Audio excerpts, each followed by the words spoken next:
இன்றே டவுன்லோட் செய்து உங்கள் ஃபேவரட் ஷோக்களை என்ஜாய் பண்ணுங்க. சின்னத்தை தான் இங்க இருந்து நகை காணாம போனதுக்கு காரணமா? வீட்டுக்குள்ளேயே ஒரு சகுனி இருக்காங்களா? இல்ல, இதுல ஏதோ சதி இருக்குக்கா. நகை நான் எடுக்கல. அக்கா, இவங்க சொல்ற எதையும் நம்பாத. இவங்க எல்லாரும் சேர்ந்து என் மேல அபாண்டமா பழி போடுறாங்க. நகை காணாம போனதுக்கு எனக்கு எந்த சம்பந்தமும் இல்லக்கா. சின்னத்த இப்படிலாம் சொல்லி தப்பிக்க முடியாது. நாங்க எல்லாரும் தான் கைரேகை வச்சோம். அது எதுவுமே மேட்ச் ஆகல. உங்க கைரேகை மட்டும் எப்படி மேட்ச் ஆகுது? அக்கா, ஏதோ செட்டப் பண்ணி என் கைரேகைய நகையில இருக்கிற கைரேகையும் மேட்ச் ஆகுற மாதிரி ஏதோ பண்ணிருக்காங்க. என்ன பழிவாங்க நேரம் பார்த்துக்கிட்டே இருந்தாங்க.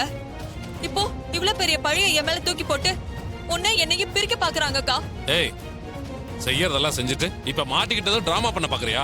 உன் டிராமா எல்லாம் இனிமே இங்க எடுபடாது. அம்மா, இவங்களே எங்களை மாதிரி ஒரு பொண்ணா நினைச்சுதான் அன்பு பாசம்லாம் காட்டுனீங்க. ஆனா அவங்க உங்களுக்கு செஞ்சிருக்க துரோகத்தை பாருங்க. அக்கா, இவங்க எல்லாருமே இந்த டிரைவருக்கு சப்போர்ட்டா இருக்கிறவங்க. என்னை எப்படியாவது இந்த வீட்டை விட்டு துரத்தணும்னு பாக்குறாங்க.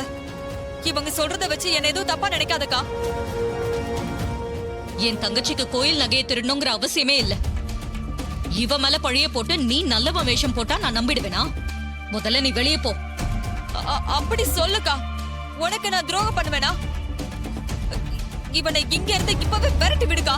எந்த பிரச்சனையும் இருக்காது.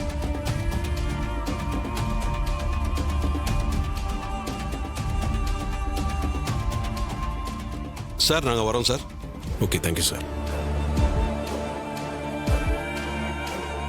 இந்த ஃபிங்கர் பிரிண்ட் விஷயம் மட்டும் இல்ல, இன்னொரு வீடியோவும் இருக்கு. எங்க அந்த வீடியோ காட்டுங்க.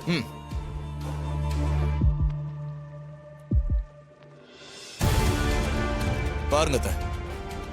பழங்கால நகைய 100 பவுன ஒரு இடத்துல கொடுக்க சொல்லி இருந்தேன். ஆனா அவரு இன்னும் கொடுக்கலன்னு தெரிஞ்சுக்கிட்டேன். அது சாதாரண நகைங்க இல்ல, கோயில கிடைச்ச புதையல் நகைங்க.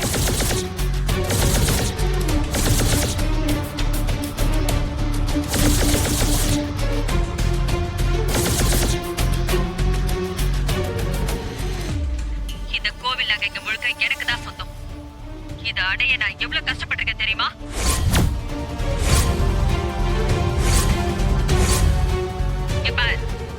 இத பத்தி வெளியில யார்கிட்டையும் மூச்சு விடக்கூடாது. அப்படி ஏதாவது வெளியில தெரிஞ்சது, உன் குழந்தைங்க 2 பேரும் உயிரோட இருக்காதுங்க. பாவி, எல்லாத்தையுமே வீடியோ எடுத்து வச்சுட்டானே. இன்னைக்கு நாம தப்பிக்க முடியாது போல இருக்கே. அடுத்தடுத்த எவிடன்ஸ் எடுத்து விட்டுட்டு இருக்கானே.